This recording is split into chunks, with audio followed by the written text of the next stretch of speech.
Imagine this, you finally board your cruise ship. The countdown is over, your bags are stowed, and you're ready for 7 days of pure ocean bliss. But within an hour, something feels off. The food isn't quite what you imagined. The service feels rushed, and you're surrounded by an energy that just doesn't match your style.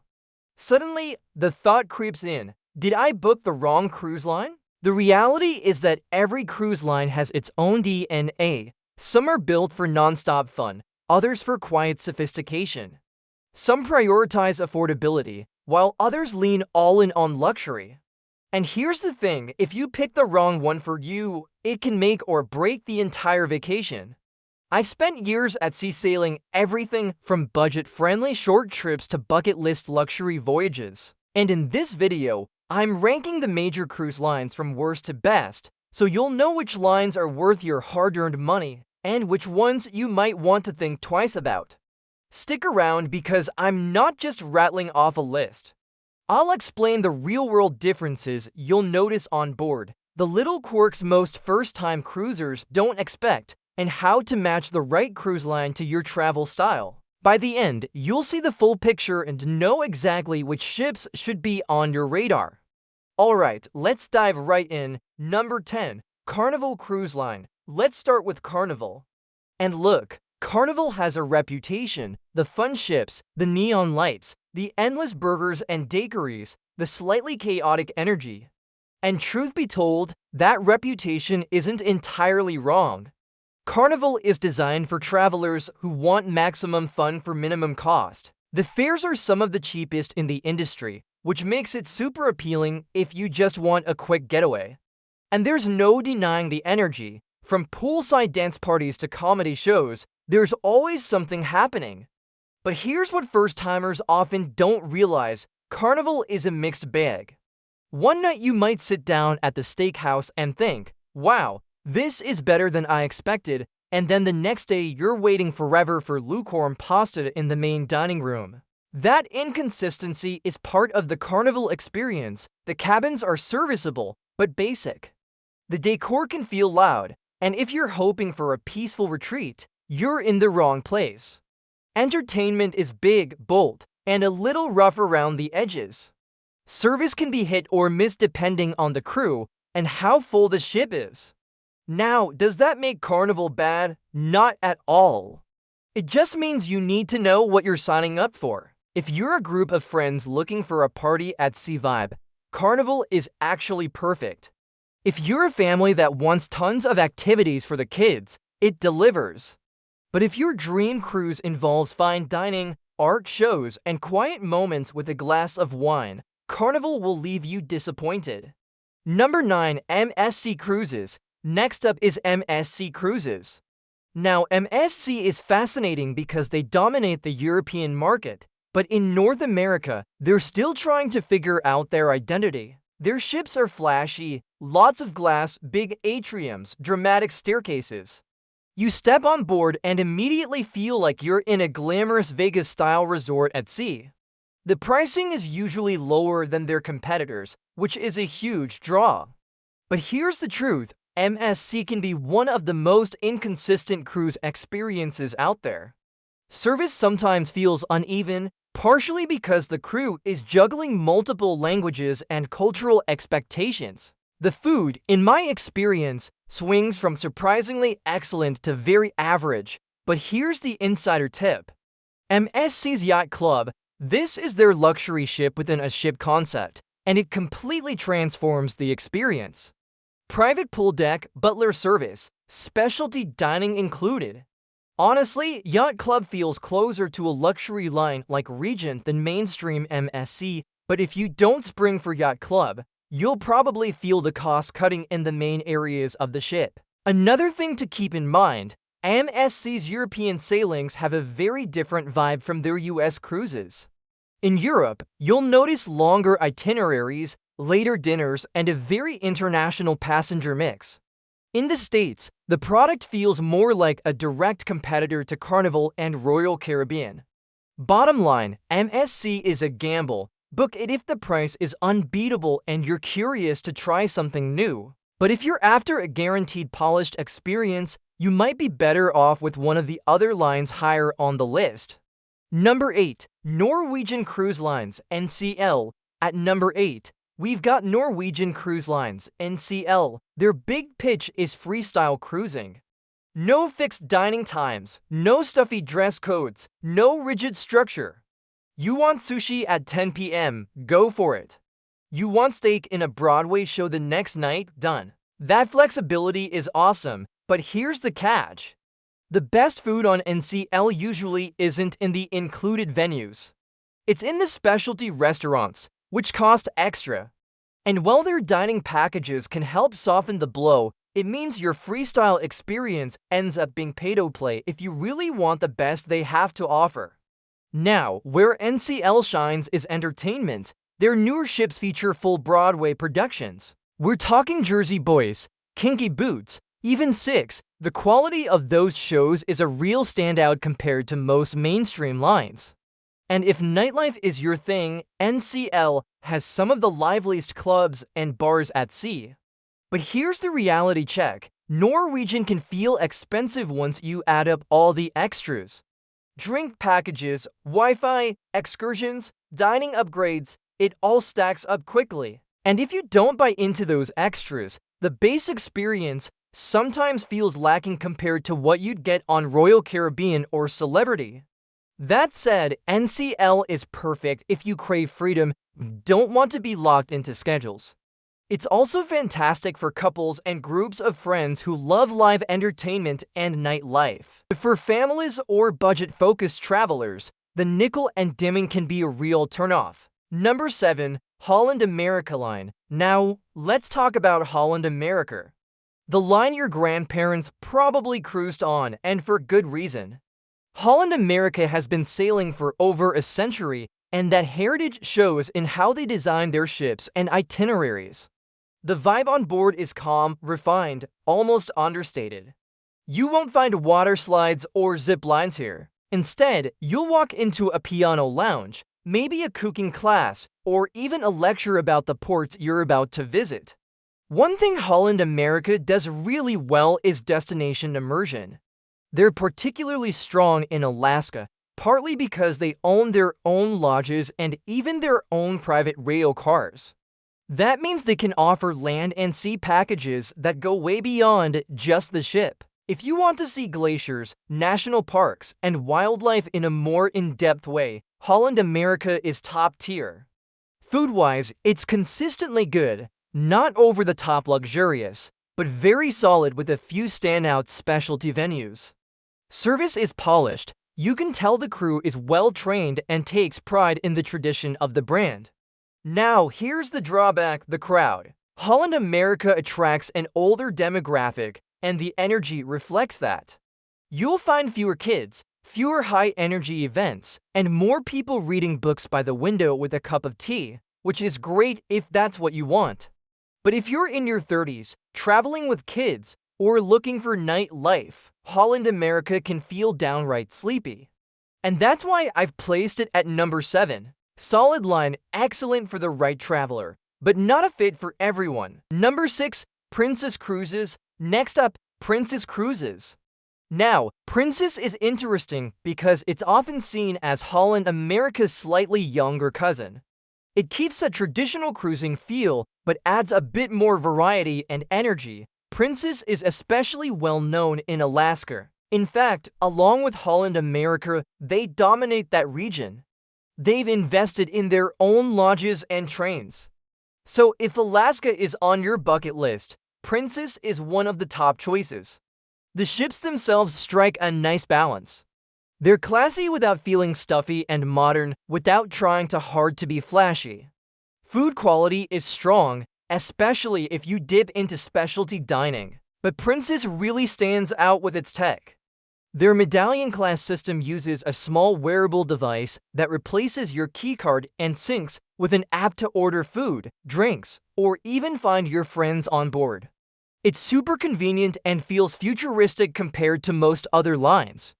Entertainment is solid, though not quite Broadway level. And the atmosphere, relaxed but refined. You'll see families, couples, and multi-generational groups all cruising together. It's a something for everyone line that delivers consistency, especially for those who appreciate a slightly more traditional style of cruising. But let's keep it real, the younger crowd might find it a bit quiet compared to Royal Caribbean, or NCL. Number 5. Disney Cruise Lines. Alright, at number 5, we're jumping into something very different. Disney Cruise Lines. Now, I know what you're thinking. Disney is just for kids, right? Well, not exactly. Yes, Disney is the ultimate cruise line for families. The kids' clubs are unmatched. We're talking immersive spaces where kids can interact with Marvel superheroes, build droids with Star Wars characters, or hang out with Disney princesses. The level of thought and investment here blows every other line out of the water. But here's the surprise, Disney also caters really well to adults. The ships have adult-only pools, lounges, and entertainment, and their fine dining restaurants, Halo and Remy, rival anything you'll find on Celebrity or Regent. The entertainment, Broadway-quality productions of Disney classics like Beauty and the Beast or Frozen. These shows alone are worth a ticket price for Disney fans. And speaking of ticket price, that's the catch. Disney is expensive, sometimes double what you'd pay on Royal Caribbean or Carnival for a similar itinerary. Cabins are larger than average, food is better than people expect, and the service in classic Disney fashion is impeccable. The crew goes out of their way to make everything feel magical. So who is Disney for? Obviously, families with kids will get the most out of it. But Disney is also a great choice for die-hard Disney fans of any age or adults who want a cruise with a little extra magic baked in. Just be prepared to pay for it because this isn't a value option. Number 4. Celebrity Cruises. Now, let's move to number 4. Celebrity Cruises. Celebrity brands itself as modern luxury, and honestly, they deliver on that promise. Their Edge-class ships like Celebrity Edge and Apex are jaw-dropping in design. Instead of loud colors and gimmicks, you get sleek architecture, rooftop gardens, and stylish lounges. The famous Magic Carpet, that bright orange candle-levied platform that moves up and down the side of the ship, is a great example of how Celebrity thinks differently about design. Dining is a big strength here. Celebrity has multiple included dining rooms, each with its own theme, so you're not stuck in the same venue every night. Specialty dining is excellent, too. Spots like Le Petit Chef offer unique experiences you won't see elsewhere. The crowd on Celebrity is mostly adults, couples, groups of friends, foodies, and travelers who want a more refined atmosphere without stepping into ultra-luxury pricing. Entertainment is polished and creative, though not as spectacular as Royal Caribbean's giant productions. Another big plus, Celebrity service. The staff-to-guest ratio is high, and it shows. Crew members remember your name, your preferences, and they strike a balance between friendly and professional. Now, where Celebrity might fall short is for families and adrenaline seekers. There aren't water slides, go-karts, or skydiving simulators. The focus is on style, service, and food, which is why Celebrity sits near the top for me. It knows exactly what it is, and it does it exceptionally well. Number 3. Royal Caribbean International. Now, we're in the top 3, and we can't talk about cruising without talking about Royal Caribbean. If cruising were a theme park, Royal Caribbean would be Disney World. Their ships are massive, bold, and packed with experiences that sometimes make you forget you're even at sea. Step on board one of their Oasis class or the brand new Icon of the Seas, and it's like walking into a floating city. Central Park in the middle of the ship, complete with trees and real greenery. Surf simulators, zip lines, and rock climbing walls. Aqua theaters with high diving performances, ice skating rinks, robot bartenders, you name it, they've probably squeezed it onto a ship. But here's what people don't always realize. Royal Caribbean isn't just about spectacle, it's about choice. You can spend your entire cruise lounging by the pool and eating pizza at Sorrento's, or you can have fine dining experiences at Chops Grill and Wonderland. You can catch a Broadway musical one night and a comedy show the next. Families can all find their own pocket of happiness. Kids at the splash park, teens at the arcade, adults at the wine bar. The downside, crowds. These ships can carry over 6,000 passengers, which means popular spots fill up quickly. If you're someone who hates waiting in line or squeezing into a crowded pool deck, you'll need to plan your days strategically. Royal also has a bit of the nickel and dime effect. While the base cruise fares get you a ton, many of the coolest dining experiences, activities, and even Wi-Fi are add-ons. But compared to Norwegian, Royal tends to feel a little more balanced. You can have a great time without paying extra. But if you want the full wow factor, you'll definitely be tempted to open your wallet. So why is Royal Caribbean so high on the list? Because they've managed to become the ultimate all-around cruise line. Whether you're a first-timer, a family, or just someone who loves options, Royal delivers an experience that's tough to beat. Number 2, Virgin Voyages. At number 2, we've got the disruptor, Virgin Voyages. Richard Branson came into the cruise industry with a very clear mission: throw out the rule book and start fresh.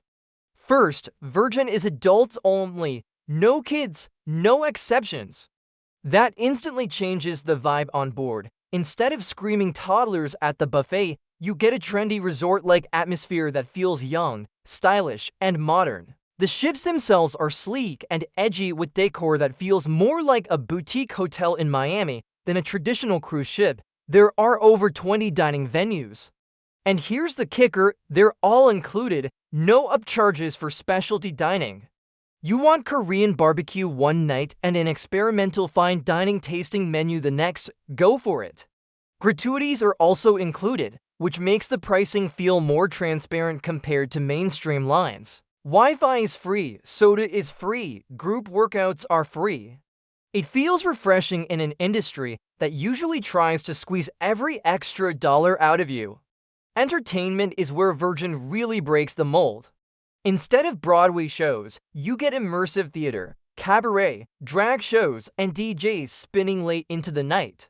Some of it is edgy, some of it is downright wild, but it all feels designed to surprise you. Now, Virgin isn't for everyone. If you're looking for a traditional cruise with piano bars and formal nights, you're going to hate it. But if you're under 50 or just young at heart and you want a cruise that feels like a trendy all-inclusive resort, Virgin is one of the most exciting options on the market right now. The only real drawback, it's still new, the fleet is small, the itineraries are more limited, and not everyone has heard of it yet. But give it time because Virgin is changing the game. Number 1, Regent Seven Seas Cruises. Finally, number 1, Regent Seven Seas. If Royal is the theme park and Virgin is the trendy boutique hotel, Regent is the 5-star white-glove ultra-luxury experience. Regent ships are much smaller than the mega ships of Royal or MSC, carrying just a few hundred passengers instead of thousands. That means no crowds, no lines, and a level of service you simply don't get elsewhere. Crew-to-guest ratios are among the best in the industry, and it shows in every interaction. The cabins, they're not even cabins, they're suites, spacious, beautifully designed, and all with private balconies.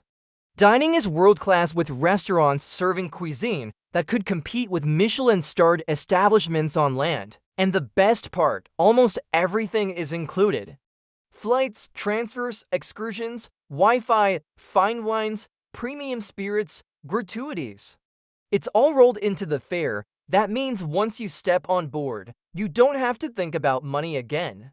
There's no nickel and dimming, no sales pitches, no upsell pressure, just pure relaxation and indulgence. The itineraries are also more exotic. Instead of 7-night loops in the Caribbean, you might find yourself on a 14-night sailing through Asia or exploring small ports in the Mediterranean that mega ships simply can't reach.